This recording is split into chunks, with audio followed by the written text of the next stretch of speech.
There's a house at the end of Maplewood Lane that everyone in town avoids. It's one of those houses you hear about in ghost stories. Peeling paint, boarded-up windows, and an overgrown yard that seems to pull at the air around it. But for Sarah, it wasn't just a spooky tale.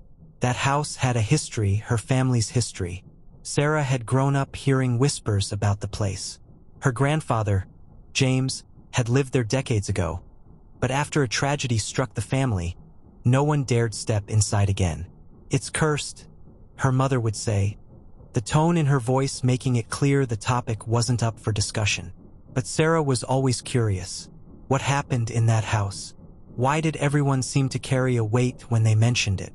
And why did her grandfather refuse to talk about it until his deathbed? It wasn't until James passed away that Sarah finally got her chance. She was shocked to learn he'd left the house to her in his will.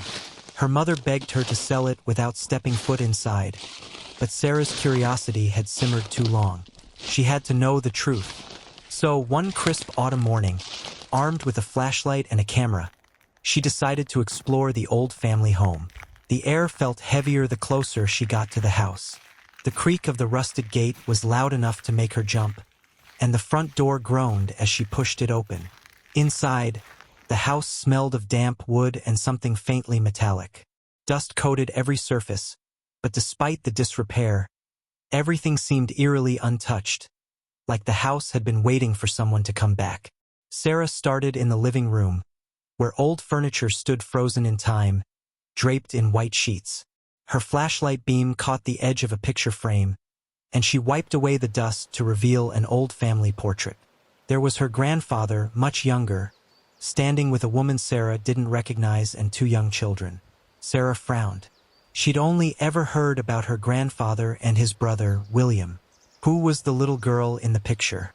Her mother had mentioned a family tragedy, but Sarah had never pressed for details. The thought gave her chills, and she decided to move upstairs. The floorboards creaked under her weight as she climbed, the sound echoing in the otherwise silent house.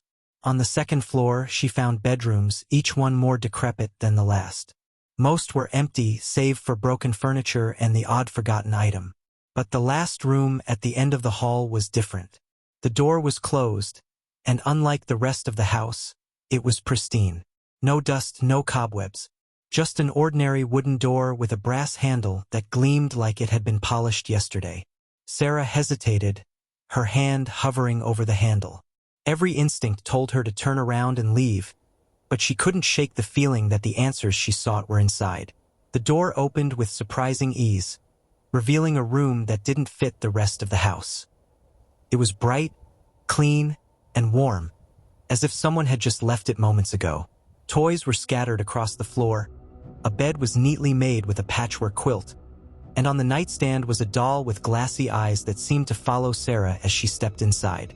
A wave of unease washed over her.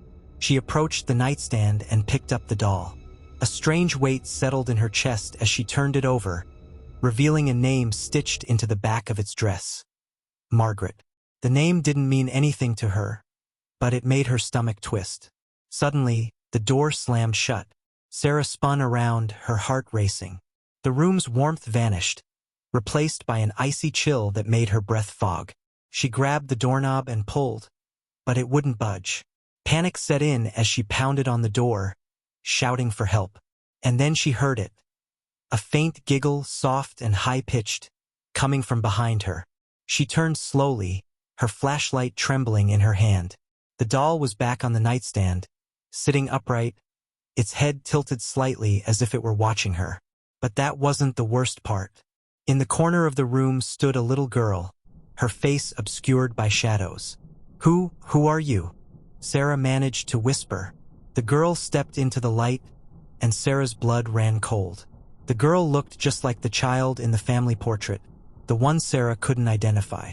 Her face was pale, her eyes wide and unblinking. "You're not supposed to be here," the girl said, her voice calm but cold. "What do you mean?" Sarah asked, backing away. "They lied to you," the girl continued, stepping closer. "They said I was gone, but I've been here the whole time, waiting." Sarah's mind raced. Could this be her grandfather's sister? Had something happened to her in this house? But before she could ask, the girl smiled. A smile that didn't reach her eyes. "Do you want to see?"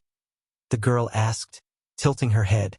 Without waiting for an answer, she pointed to the corner of the room, where the wallpaper seemed to ripple like water.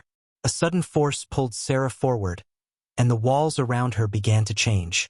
The room disappeared, replaced by a dark, suffocating void. In the distance, she saw flashes, scenes playing out like fragments of an old film.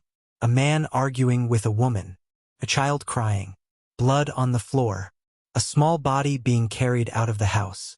It all became clear in an instant. Her grandfather hadn't just left the house because of grief. He'd been hiding something. Sarah's great-aunt hadn't disappeared. She'd been killed. And the house had kept her spirit trapped all this time. The visions faded, and Sarah found herself back in the room. The girl was gone, but the doll remained, its head turned toward the door. This time, when Sarah tried the handle, it opened easily.